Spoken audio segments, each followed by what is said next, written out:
भारत के द्वारा भेजा गया आदित्य सूर्ययान भी अपने मिशन में लगातार सफलता हासिल करके तेजी से सूरज की ओर आगे बढ़ रहा है। इधर सभी लोग चंद्रयान-3 के जागने का इंतजार कर रहे थे और उधर इसरो के वैज्ञानिक लगातार आदित्य L1 पर नजर गड़ाए बैठे हुए थे।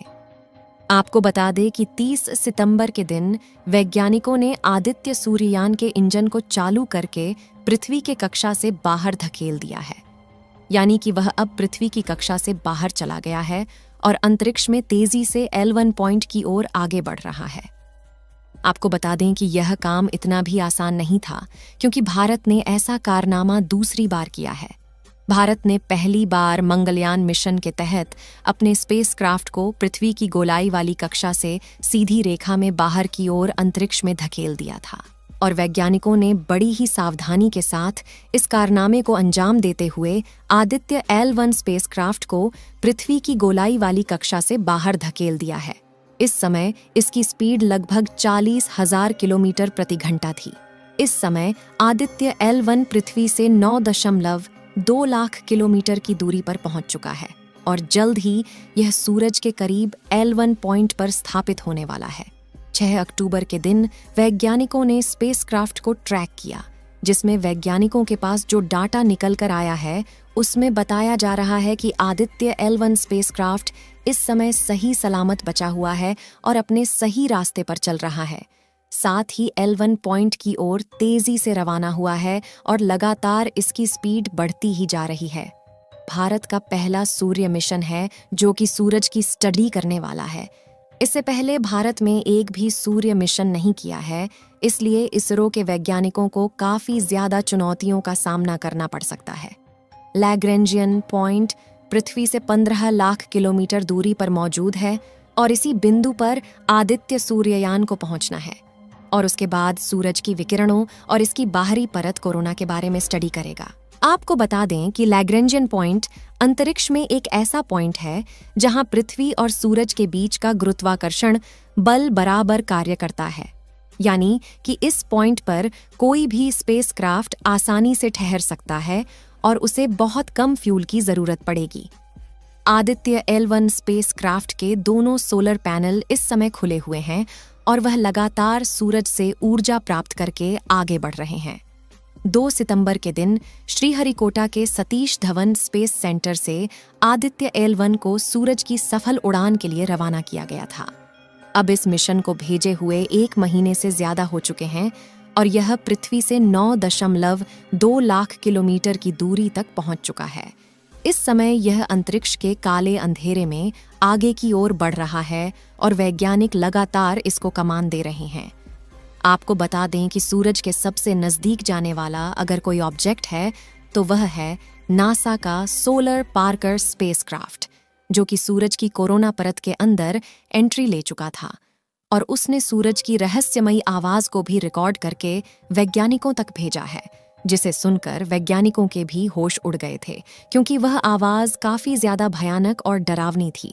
जैसा कि आपको मालूम होगा कि आदित्य L1 को सूरज की सतह पर चंद्रयान की तरह लैंड नहीं करेगा, बल्कि उसे सूरज से कुछ दूरी पर मौजूद L1 पॉइंट पर स्थित रहकर सूरज की बाहरी परत, कोरोना और मास इंजेक्शन के बारे में स्टडी करेगा। सूरज के भी कई ऐसे रहस्य हैं जो आज तक छुपे हुए हैं और वैज्ञानिकों को उनके बारे में जानकारी नहीं हो पाई है। इसीलिए वैज्ञानिक मिशन करके सूरज के बारे में और अधिक जानकारियां हासिल करना चाहते हैं। सूरज का तापमान लगभग 150 डिग्री सेल्सियस के करीब है और सबसे बड़ी हैरानी की बात यह है कि जैसे जैसे इसकी सतह की ओर बाहर आते हैं, इसका तापमान भी और ज्यादा बढ़ता जाता है। यह एक ऐसा रहस्य है जो वैज्ञानिकों को आज तक हैरान किया हुआ है कि इसकी बाहरी सतह का तापमान उसके सेंटर से ज्यादा कैसे हो सकता है। सूरज, पृथ्वी, चांद या किसी अन्य ग्रहों की तरह ठोस नहीं है, बल्कि यह आग का उबलता हुआ एक गोला है, जो कि हाइड्रोजन और हीलियम के लगातार नाभिकीय संलयन के द्वारा ऊर्जा उत्पन्न कर रहा है।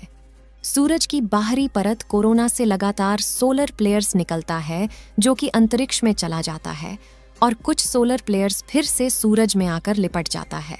वैज्ञानिक स्टडी करके इसके बारे में भी जानना चाहते हैं कि आखिर जो सोलर प्लेयर्स अंतरिक्ष में बिखर जाता है वह वापस सूरज की ओर कैसे चला आता है। सूरज के द्वारा सौर तूफान भी अंतरिक्ष में आते रहते हैं। अगर यही सौर तूफान किसी भी तरह पृथ्वी तक पहुंच जाए तो पृथ्वी को काफी ज्यादा नुकसान पहुंचा सकते हैं। यानी पृथ्वी की ऑर्बिट में घूम रहे सैकड़ों सैटेलाइट के सिग्नल को ब्लॉक कर सकते हैं, जिससे काफी ज्यादा नुकसान हो जाएगा। इसलिए वैज्ञानिक सूरज की विकिरणों के बारे में स्टडी करना चाहते हैं, जिससे भविष्य में आने वाले सौर तूफानों के खतरों से आसानी से बचा जा सके। अगर सूरज के बारे में सटीक स्टडी वैज्ञानिकों के द्वारा कर ली जाए तो भविष्य में मंगल मिशन में होने वाले खतरों से बचा जा सकता है।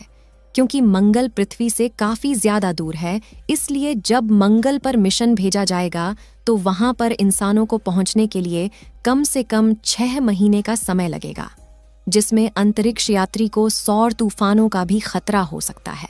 इसलिए वैज्ञानिक सौर तूफानों के बारे में ज्यादा से ज्यादा अध्ययन करके जानकारी हासिल करना चाहते हैं। क्योंकि आदित्य L1 सूर्ययान भारत का पहला मिशन है जो कि सूरज की स्टडी करने वाला है, इसलिए वैज्ञानिकों को इस L1 पॉइंट तक पहुंचने में काफी ज्यादा सावधानी बरतनी होगी। लैग्रेंजियन पॉइंट पृथ्वी से लगभग 15 लाख किलोमीटर की दूरी पर मौजूद है। ये वही पॉइंट है जहां पर आदित्य सूर्ययान को पहुंचना है। अगर बात करें लैग्रेंजियन पॉइंट की, तो अंतरिक्ष में 5 लैग्रेंजियन पॉइंट मौजूद है जहां पर किसी भी स्पेसक्राफ्ट को ठहरने के लिए फ्यूल की जरूरत नहीं होती है। इन लैग्रेंजियन पॉइंट का नाम L1, L2, L3, L4 और L5 है। हालांकि यह सभी पॉइंट सूरज से काफी ज्यादा दूरी पर मौजूद है, लेकिन सूर्य का गुरुत्वाकर्षण बल काफी ज्यादा होने के कारण यहाँ पर किसी भी स्पेसक्राफ्ट को रोकने के लिए शून्य गुरुत्वाकर्षण बल कार्य करता है। यदि आपको इन 5 लैग्रेंजियन पॉइंट में से किसी भी लैग्रेंजियन पॉइंट पर खड़ा कर दिया जाए तो आप अंतरिक्ष में इस स्थान पर उड़ते रहेंगे और अंतरिक्ष में डीप स्पेस में कभी भी नहीं जा पाएंगे। अगर आपको इस लैग्रेंजियन पॉइंट को छोड़कर किसी दूसरे ग्रह पर जाना है तो आपको काफी ज्यादा इनिशियल स्पीड की आवश्यकता होगी, जो किसी पावरफुल रॉकेट के द्वारा ही संभव है। लैग्रेंजियन पॉइंट की खास बात यह होती है कि यहाँ ग्रहण का कोई प्रतिबंध नहीं होता है और लगातार 365 दिन तक सूरज पर नजर बनाए रखा जा सकता है और उसका अध्ययन किया जा सकता है। इसीलिए आदित्य L1 को लैग्रेंजियन 1 पॉइंट पर भेजा जा रहा है, जिससे कि वह कई सालों तक लगातार सूरज की रिसर्च करके वैज्ञानिकों तक जानकारियां भेजता रहेगा। इसरो के वैज्ञानिकों ने आदित्य L1 और चंद्रयान 3 की सफलता को देख जल्द ही 28 अक्टूबर को गगनयान मिशन की टेस्टिंग करने वाला है, जिसमें चांद पर 3 इंसानों को भेजा जाएगा। इस वीडियो को एक लाइक जरूर करें और अपने मित्रों तक इस वीडियो को शेयर करें ताकि उन्हें भी जानकारी मिल सके, और अपने भरोसेमंद चैनल को सब्सक्राइब जरूर करें और बेल आइकन को ऑल पर सिलेक्ट करना बिल्कुल ना भूलें। दोस्तों, अगर आप सूरज की रियल आवाज़ों को सुनना चाहते हैं तो बगल में दी गई वीडियो पर क्लिक करें। मिलते हैं किसी और नॉलेजेबल वीडियो के साथ। वीडियो को अंत तक देखने के लिए धन्यवाद।